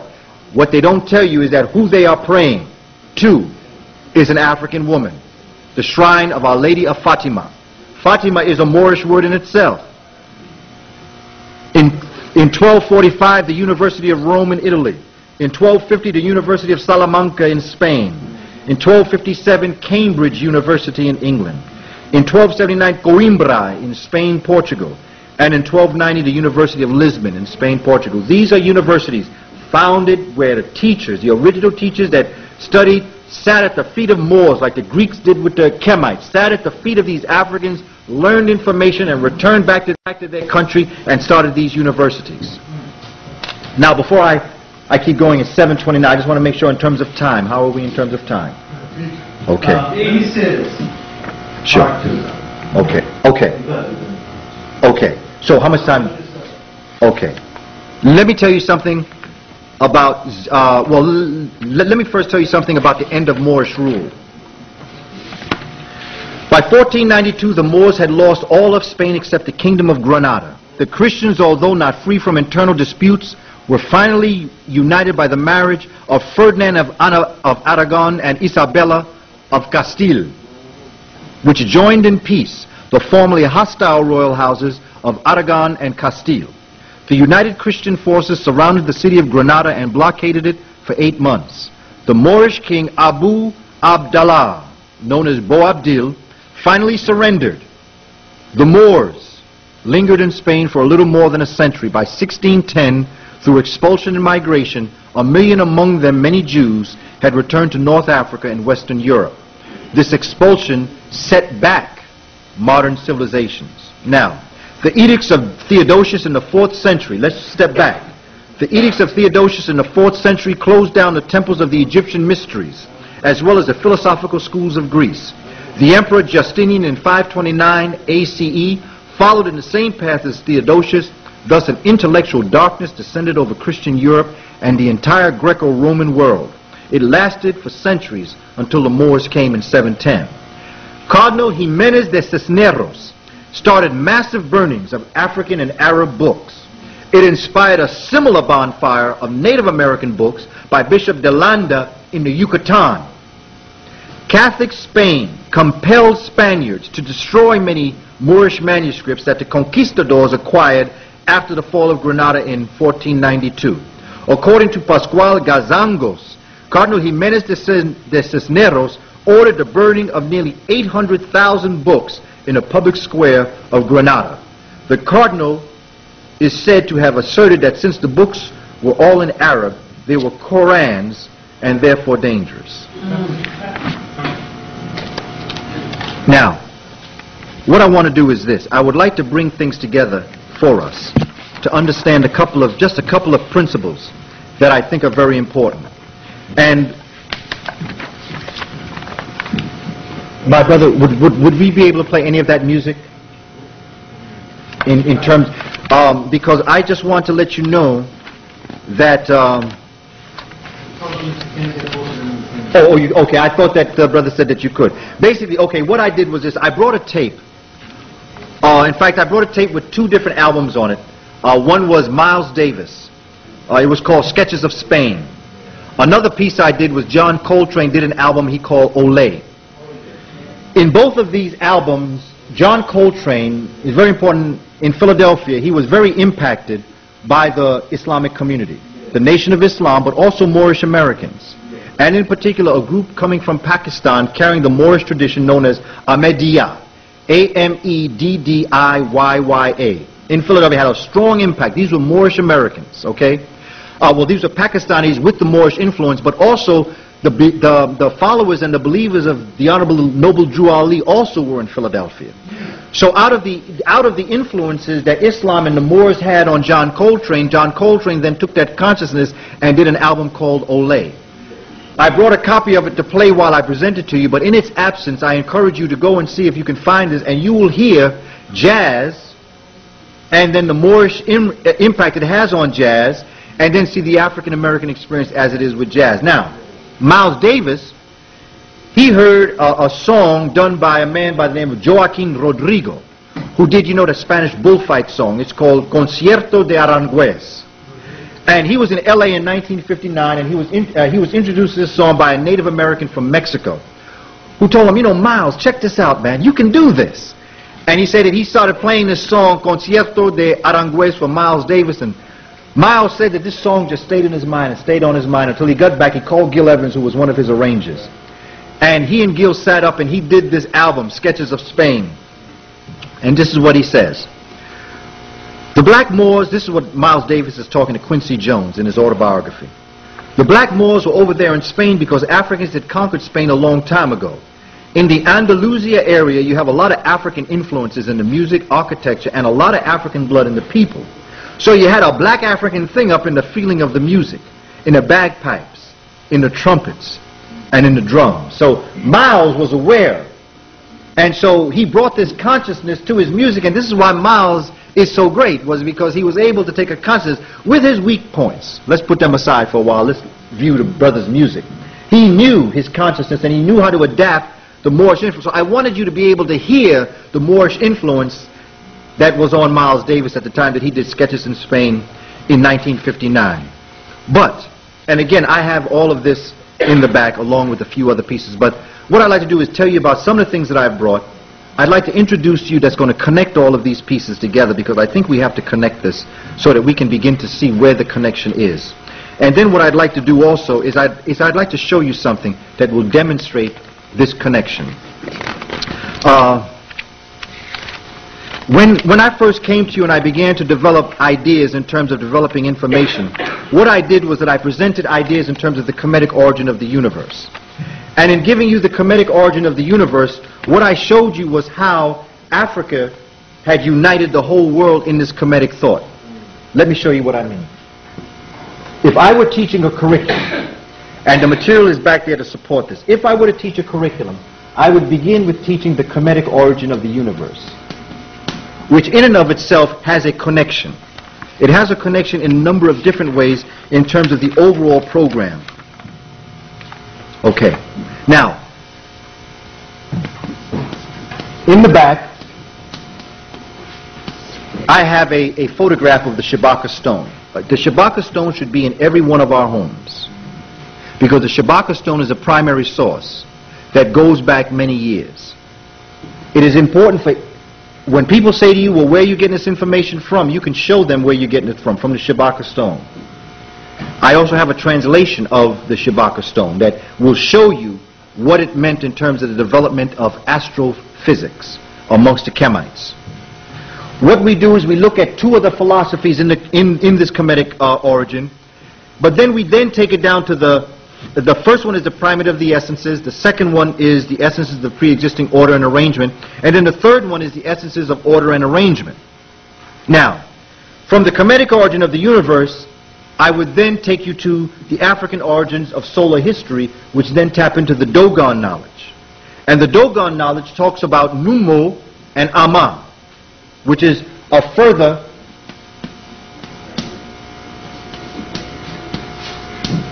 branch of the already steps in terms of education. If I can just have this as a title. Don't have to say African education, don't have to say Kemetic education, just have to say education. The Dogon introduced a number of very interesting things, but something that I think is very important to us as a people, to break this knowledge down into teaching levels. And by that I mean this. The Dogon taught in levels. First you have Jiriso or Giriso, which is the word in the front. This is what we teach our children in early childhood and elementary. Early childhood would be from pre-K to approximately the 5th. Even if you want to go into junior high school, you can go from pre-K until 8th grade, if you so choose. This is the word in the front. Don't get too heavy with them, but you give them enough so that they understand. The next step after this becomes Beniso. Beniso is the word on the sides, which gets a little bit deeper than Jiriso, but still is building on to already prior knowledge. Now here's where we have our problem in our school, and this is what's happening in Newark. Okay? If the child has not mastered Jiriso, you cannot go on to Beniso. It is impossible to ask a child, you're in high school, how come you cannot read? It's impossible. You haven't mastered Jiriso. How can you get to high school? In Africa, that wouldn't have happened. You would have to master Jiriso in order to go to Beniso. And between Jiriso and Beniso, you would have a rites of passage. We call it graduation today. Africans call it rites of passage. You cannot go to Beniso if you've not mastered Jiriso. You can't do it. Just like you can't read the Odyssey if you don't know how to read. How are you going to read in high school? How are you going to read the books in high school if if you can't read? Okay? Now, after you've mastered Beniso, and this might be your high school through college. It could be from the 9th grade. Maybe you want to go to, let's say, the 16th grade, which is the end of college. Then after Beniso, you have Boloso. Boloso is a word from the back. You see, here's the concept. The word in the front is here. The word on the side, you see, when you look at something, you look at it like this way, and then you look this way. Okay? The Africans are taking you through a simple walk. You see what you see in the front. That's the front word. Then after you get the front down, you look to either side to see what's there. So you have the word on the side. Then after you get the word on the side, you turn around and you look at the word in the back. Okay? So that becomes Boloso. Very simple, very straightforward. In fact, most of us do that. As you walk on the street, you see what's in front. If you hear a noise, the first thing you do is you look to the side. If you look at the front, nothing's up. Look at the side, nothing up. You look in the back. Very simple, straightforward. Nothing hard about this. But unfortunately, we're telling our children to look in the back when they don't know what's in front. So then they fall into a pit. If they know what's in front, they must then look to the sides. After they get to the front and the side, then they look to the back. Okay? Now that could be anywhere from, I would say, going up to the PhD. And then you have D, which is Sodai, which is the word from the inside. So after you get the word in the front, the word on the side, the word in the back, then you are conscious enough to look inside, and that's why they have the concept of know thyself. Then you look inside, and then you find that word out. This is the way in which we would break down knowledge for our young people in terms of the development. However, now, this would be part 2, if I may erase this, because I have this written down all for you in case you're interested. The third part comes when you talk about the African views of earth science. And that's where the Moors come in. You teach the civilization of the Moors, you pick up where you left off with the Kemites and the Dogon, and you bring it all together, because as Dr. Clark teaches us, you cannot get caught up in Egypt. And too many of us are caught up in Egypt because they're caught up in Egypt. All of Africa was great. There was dynamic civilizations in all parts of Africa. Not in every part of Africa, but I'm saying north, south, central, east, and west had dynamic civilization. And you had periphery nations that had not developed themselves to the level of some. That's true, but you got that in Appalachia today. So if you want to just take an isolated part of a community and say, this is what Africans are, yeah, you could go to Appalachia and take out a particular segment of them and say, this is what Americans are. See, they like to do that with us. They like to take the very worst of us and say, this is what they are. There's good and bad in everything.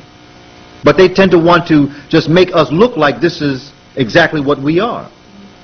Okay, now, let me stop because I know time is moving. And let me just do something because I think this is important in terms of developing an idea.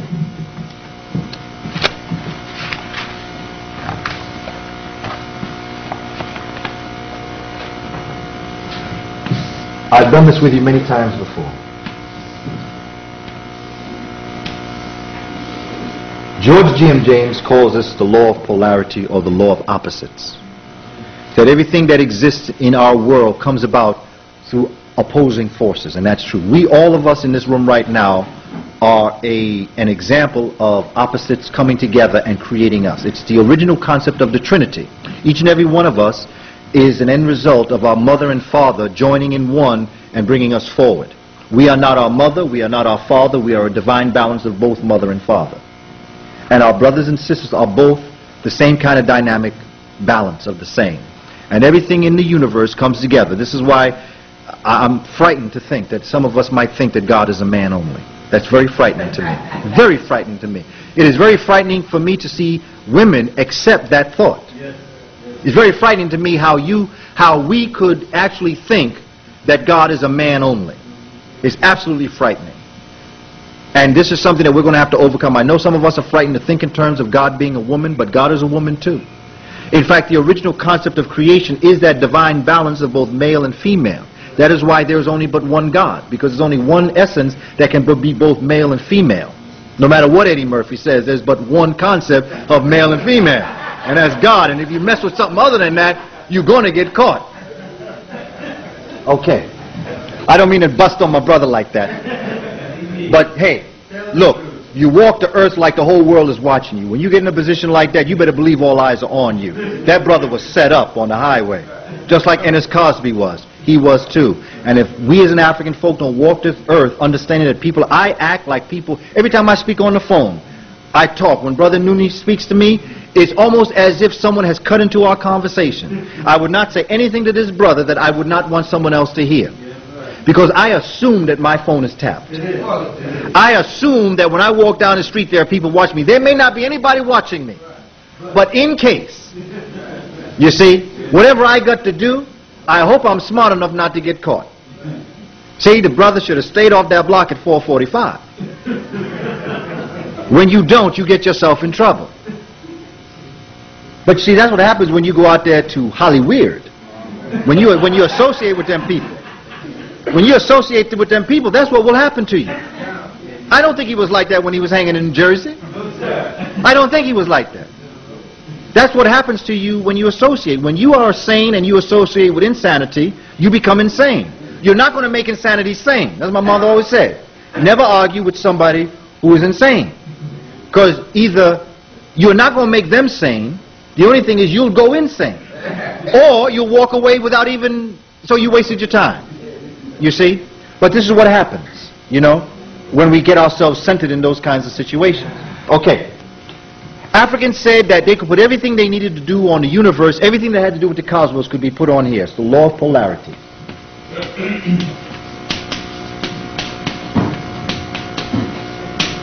The Dogon called this diagram, and they drew this diagram in the ground. They called this diagram Tonu, to the Dogon.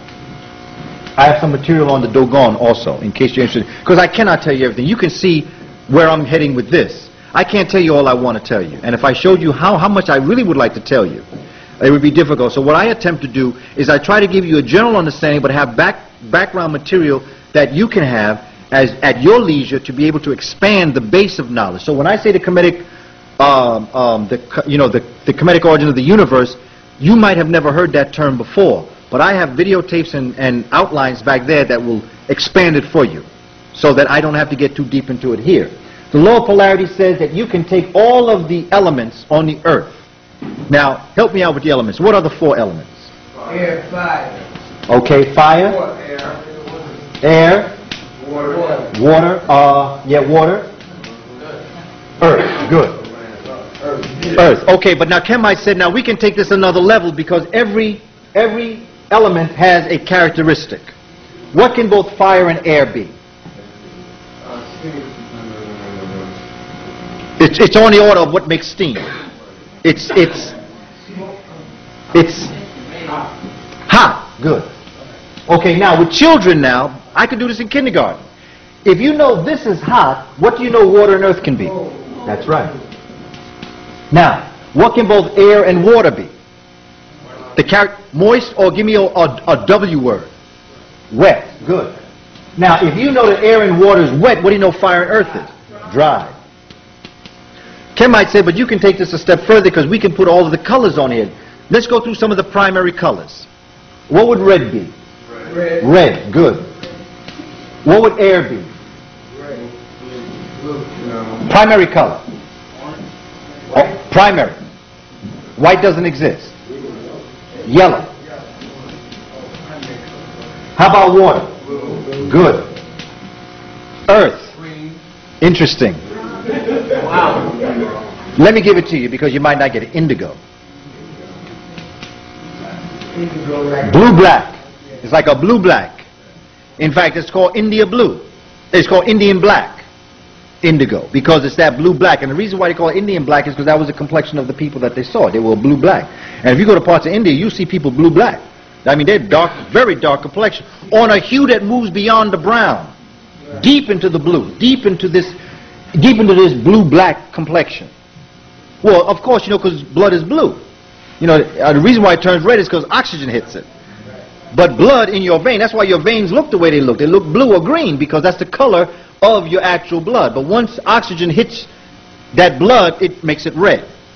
The moment oxygen hits, and so when you cut yourself, Oxygen hits it, it turns red. But as it's moving through your veins into the light, it's blue. Okay, now, let's look at the secondary colors. When you blend red and yellow, you get orange. When you blend yellow and blue, you get green. When you blend blue and indigo, you get, for the second time, indigo. Very interesting. There are two indigos on the rainbow. When you mix red and indigo, you get a V word for purple. Violet. And then you move in to another concept, which is sound. Because after you get your colors going, when you vibrate at a certain level, you now start getting sound. So let's put the musical. Africans say you can put music on here. You can start here with do.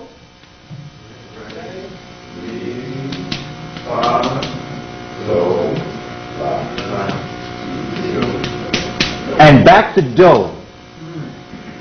Not the same do you started with, but the same do in complement of what you started with. It's almost, but you're up. You know, you moved, by moving through this process, you move yourself up another octave. And then you do it again and again and again and again, and pretty soon the cycle.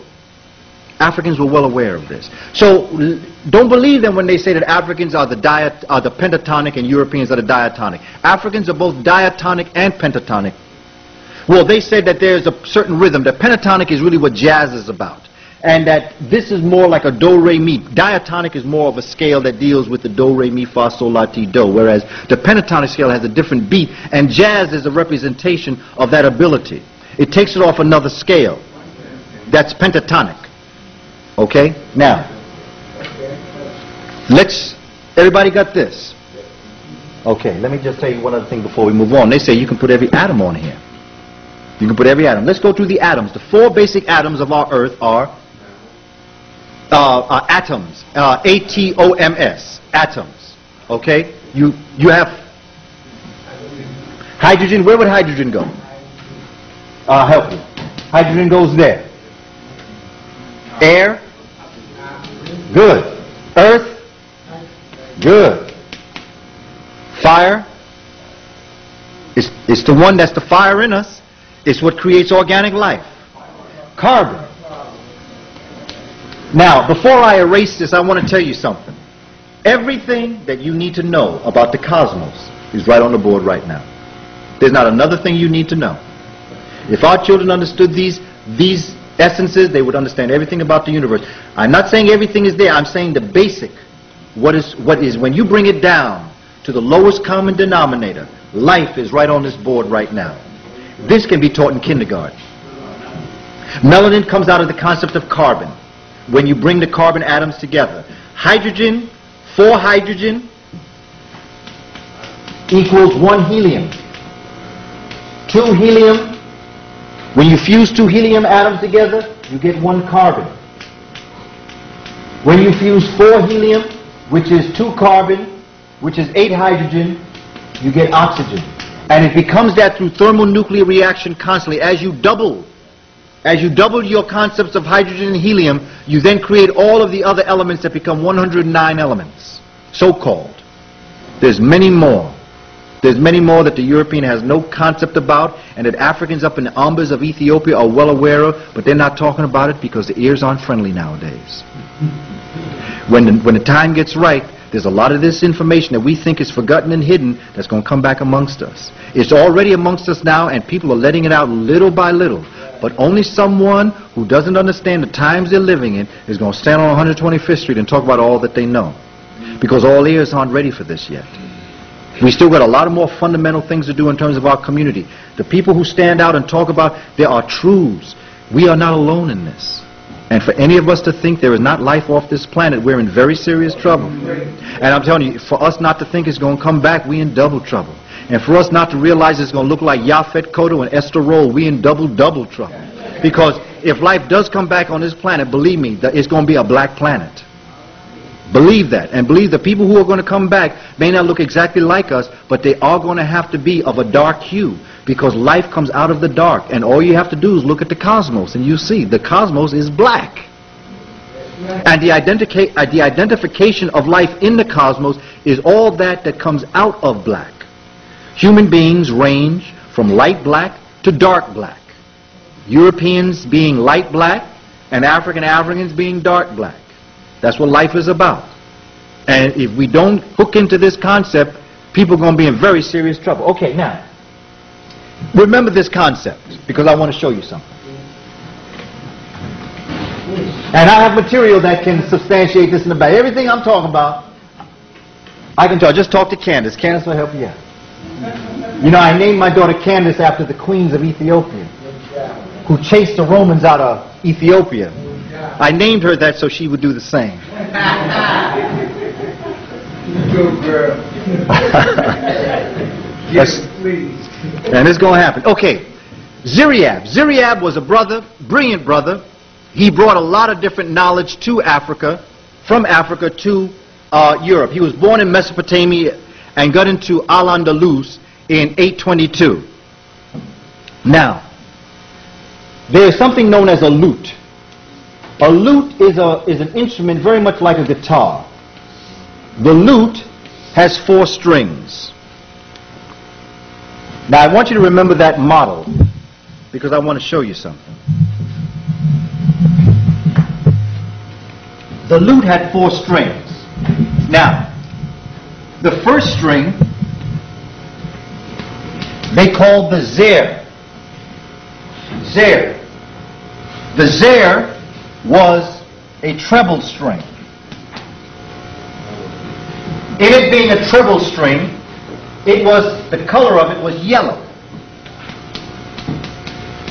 And it represented the liquid in the human body called bile. The second string of the lute that Africans brought to Spain was called musana. Musana was 2 times the size of the first string. It was red in color, and it represented blood. Blood. Remember, liquids in the body.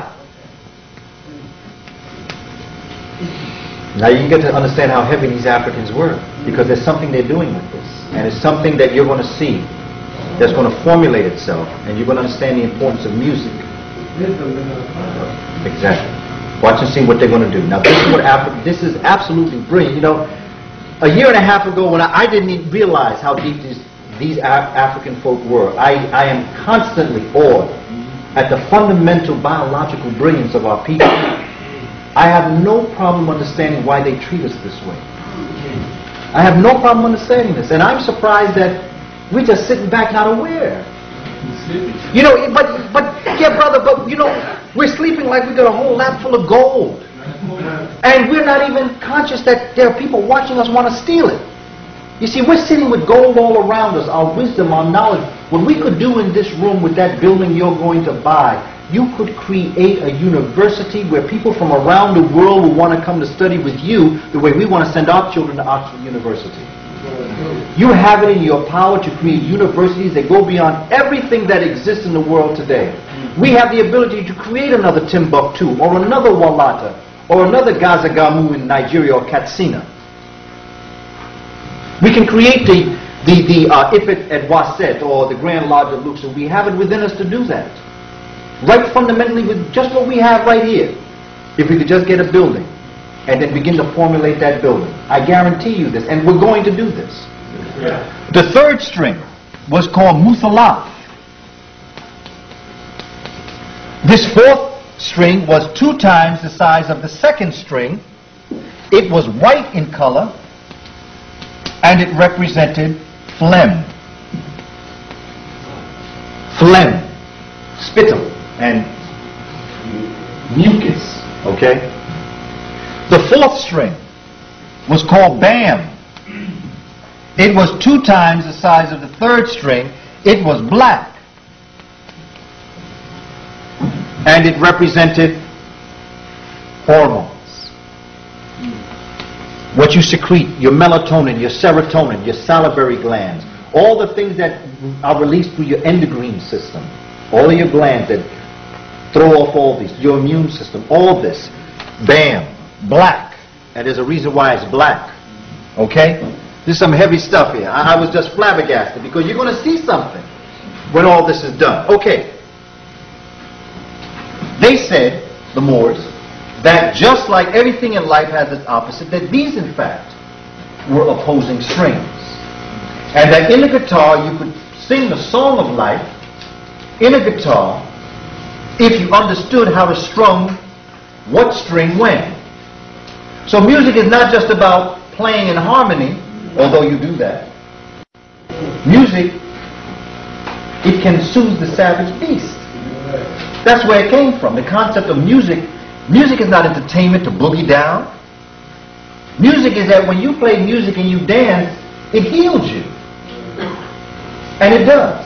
Think about sometimes when you hear a song you haven't heard in a long time. It's just a song that it can bring back floods of memory, and you could be having a terrible day and your day brightens up at that point. Because it's touched your melanic composite and it's brought you to another level of vibration, which takes you beyond that lower level to a higher level. This is what music was to African people. But this is what they said. The first string, or the zer, bile, was hot and dry. That's what they said that string was. Zer was hot and dry. They said that Musana, which represented blood, was cold and wet. They said that Muthala, which represented phlegm, was cold and dry. And they said that Bam, which represented hormones, was hot and wet. Which, by the way, black should be. Because black is the origin of things, and the origin of things is water. So it should be hot and wet. Heat and wet creates life, and it's black. So it does follow. Ziriab said, there's something else we have to do. Ziriab was the brother that changed the way in which people dressed in Al-Andalus. He said, you know, you people jump from being winter clothes to summer clothes. He said, let me tell you something. There's a season in here called spring.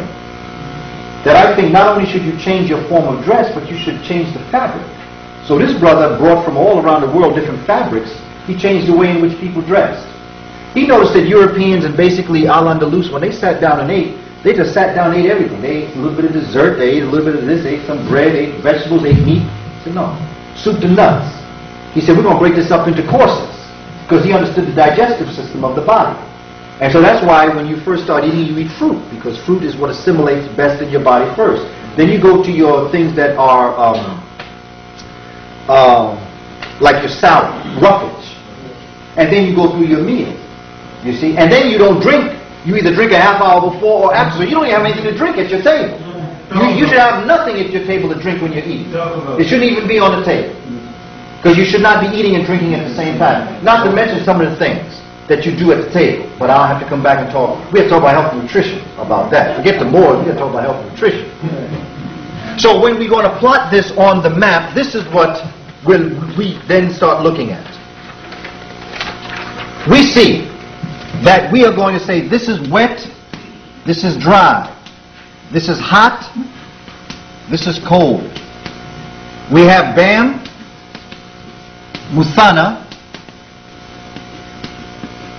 On this end we have Zer, and we have Muthala.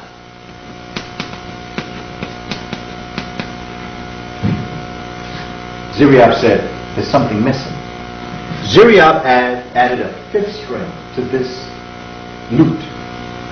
Because he said what was missing was the soul. And so what he did was that in the middle of the Musalath and Musana, he created a fifth string, which was red. And because of the carbon concept, it represented what we today call plasma. This is science now. Plasma is a liquid that you can't see. Whenever you hear people talk about the cosmos, they're talking about plasma, because plasma is what they refer to. When they're talking about the spirit in the universe, they call it plasma. It is a liquid that can't be seen. It's almost like an ether. It's a liquid, but at the same time, it is invisible. This is what he added. He added the fifth string to the lute that brought soul music into the piece that he was doing. But not just that. What is also key to understand and to know is something known as the theory of humors. And the theory of humors says that the object of music was to restore the equilibrium of the soul in the same way that medicine was supposed to restore the equilibrium of the body humors. Ziryab became the most fashionable arbiter of taste in the 9th century. So what they were basically saying in terms of this concept of the theory of the humors was that when you play music, according to how you play music, that a doctor should be a musician also. That even when you go to a dentist's office now, you'll notice they're playing music.